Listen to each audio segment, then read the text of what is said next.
കഴിഞ്ഞ ദിവസം വാർത്താ സമ്മേളനത്തിനിടയിൽ മുഖ്യമന്ത്രി വി ഡി സതീശനോട് നമ്മൾ ഈ കാര്യങ്ങൾ ചോദിക്കുകയും ചെയ്തു. അന്നത്തെ അദ്ദേഹത്തിന്റെ പ്രതികരണം നമുക്കൊന്ന് കാണാം. എന്റെ ഓഫീസിലെ ഒരാൾ ഞങ്ങളെ ഓഫീസിൽ പറഞ്ഞ മെറ്റ നിങ്ങളുടെയൊക്കെ റിമൂവ് ചെയ്യാണ്. അത് എന്താണ് മെറ്റയുടെ എന്തെങ്കിലും പോളിസിയിൽ ഉണ്ടായിരിക്കുന്ന ചേഞ്ച് ആണോ എന്താണെന്ന് വ്യക്തമല്ല. അത് നിങ്ങൾ അത് തിരിച്ചു വയ്ക്കാൻ വേണ്ടിയിട്ട് നിങ്ങളുടെ ചാനലുകളിൽ നിന്ന് ഓൺലൈൻ മീഡിയയിൽ നിന്ന് റിമൂവ് ചെയ്തിട്ടുണ്ടെങ്കിൽ തിരിച്ചു കൊണ്ടുവരാൻ വേണ്ടിയിട്ടുള്ള ശ്രമങ്ങൾ നിങ്ങൾ നടത്തണം. അതിന്റെ കൂടെ സർക്കാരുണ്ടാവും. സർക്കാർ വേണമെങ്കിൽ കത്തെഴുതാം. ഞാൻ വേണമെങ്കിൽ കത്തെഴുതാം മെറ്റയ്ക്ക്. കാരണം എന്നെ വിമർശിച്ച് കൊണ്ട് വരുന്ന പോസ്റ്റ് ഒന്നും റിമൂവ് ചെയ്യരുത് എന്ന് പറഞ്ഞുകൊണ്ട് ഞാൻ കത്തെഴുതാം. ഞാൻ റെഡിയാണ്.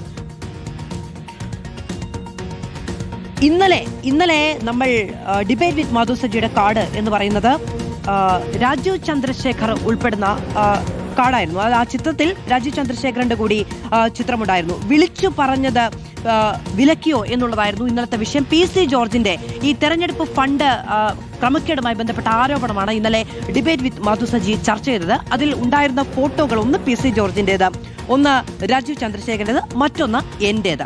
ഈ കാർഡും ഇതിനകം മെറ്റ പിൻവലിക്കപ്പെട്ടിരിക്കുന്നു. അപ്പോൾ 3 കാര്യങ്ങളാണ് ഉണ്ടാകുന്നത്. ഒന്ന്, മുഖ്യമന്ത്രി വി ഡി സതീശനുമായി ബന്ധപ്പെട്ട അദ്ദേഹത്തിന്റെ ചിത്രങ്ങൾ ഉൾപ്പെടുന്ന കാർഡുകൾ. മറ്റൊന്ന്, കേന്ദ്ര ആഭ്യന്തരമന്ത്രി അമിത്ഷായുടെയും പ്രധാനമന്ത്രി നരേന്ദ്രമോദിയുടെയും ഇന്നലെ മുതലുള്ള പുതിയ തീരുമാനപ്രകാരം, അല്ലെങ്കിൽ പുതിയ ഈ AI അപ്ഡേഷന്റെ ഭാഗമായി വരുന്ന തീരുമാനപ്രകാരം രാജീവ് ചന്ദ്രശേഖരന്റെയും. ഇതാണ് നിലവിലത്തെ ഒരു അവസ്ഥ.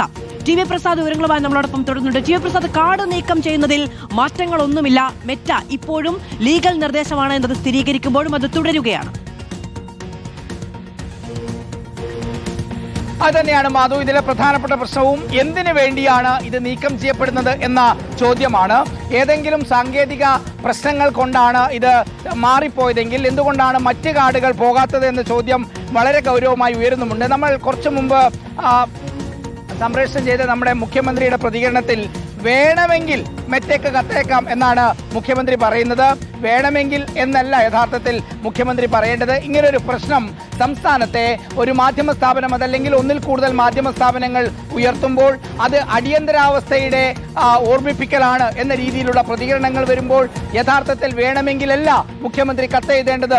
സംസ്ഥാനത്തെ ഒരു മാധ്യമ സ്ഥാപനത്തിന് പ്രവർത്തിക്കാൻ കഴിയാത്ത വിധത്തിൽ അദ്ദേഹത്തിനെതിരായതുൾപ്പെടെയുള്ള വാർത്തകൾ പിൻവലിക്കപ്പെടുമ്പോൾ അതിന്റെ ബാധ്യത, അതിന്റെ ധാർമ്മികമായ ഉത്തരവാദിത്വം സർക്കാർ ഭരിക്കുന്ന മുഖ്യമന്ത്രി എന്ന നിലയിൽ വി ഡി സതീശനുണ്ട്.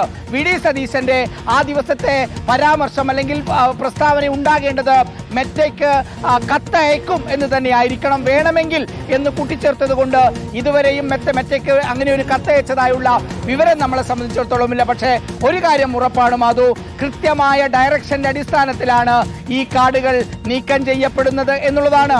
ഇനി അതിൽ പ്രതിരോധം തീർക്കാനാണോ എന്നറിയില്ല. ബിഷപ്പ് സംസ്ഥാന സർക്കാരിന് അനുകൂലമായി പറഞ്ഞതും നീക്കം ചെയ്യപ്പെട്ടു എന്നതേ വാർത്താ സമ്മേളനത്തിൽ മുഖ്യമന്ത്രി വി ഡി സതീശൻ പറയുകയുണ്ടായി. എന്തായാലും കഴിഞ്ഞ കാലങ്ങളിൽ നിന്ന് വ്യത്യസ്തമായി കേട്ടുകേൾവിയില്ലാത്ത രീതിയിൽ അടിയന്തരാവസ്ഥയെ ഓർമ്മിപ്പിക്കുന്ന നിലയിലാണ് മാധു വാർത്തകൾ നീക്കം ചെയ്യപ്പെടുന്നത്.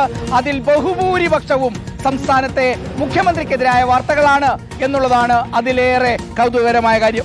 അതിൽ മുഖ്യമന്ത്രി കഴിഞ്ഞ ദിവസം അത് വിശദീകരിക്കുന്നതുമായി ബന്ധപ്പെട്ട ചില പ്രശ്നങ്ങളുണ്ട്. ഒന്ന്, മുഖ്യമന്ത്രി പറഞ്ഞത് ഞാൻ വേണമെങ്കിൽ കത്തയക്കാം എന്നതാണ്. മെറ്റയ്ക്ക് അങ്ങനെ ഒരു കത്തയക്കുക എന്ന് പറയുന്നത് അദ്ദേഹത്തിന്റെ അധികാര പരിധിയിലുള്ളതല്ല. വേണമെങ്കിൽ ഒരു കത്തയക്കാം, പക്ഷേ ഈ പറയുന്ന സേഫ് ഹാർബർ പദ്ധതി അടക്കം, അത് സുരക്ഷ അടക്കമുള്ള കാര്യങ്ങൾ എന്ന് പറയുന്നത് കേന്ദ്ര സർക്കാരുമായി ബന്ധപ്പെട്ട കാര്യമാണ്.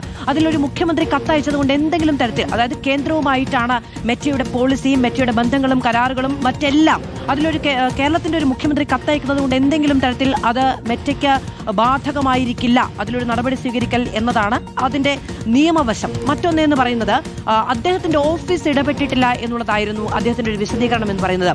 പോലീസ് ഇടപെട്ടുണ്ടോ എന്ന ചോദ്യത്തിന് വളരെ കൃത്യമായി അദ്ദേഹം മറുപടി പറയുകയും ചെയ്തിട്ടില്ല. അതായത് ADGP തസ്തികയ്ക്ക് മുകളിലുള്ള ഒരു പോലീസ് ഉദ്യോഗസ്ഥന് ഇടപെട്ടാൽ ഈ കാർഡുകൾ വലിക്കാനുള്ള നിർദ്ദേശം മെറ്റയ്ക്ക് നൽകാൻ കഴിയും. അപ്പൊ ഈ കാര്യങ്ങളിൽ വ്യക്തത വരുത്തുകയാണ്. അതിവൈകാരികമായ ചില പ്രകടനങ്ങൾ കൊണ്ട് ചില കാര്യങ്ങൾക്ക് മറുപടി പറയാതിരിക്കുക എന്നതിനേക്കാൾ ഉത്തമമായി നിൽക്കുക.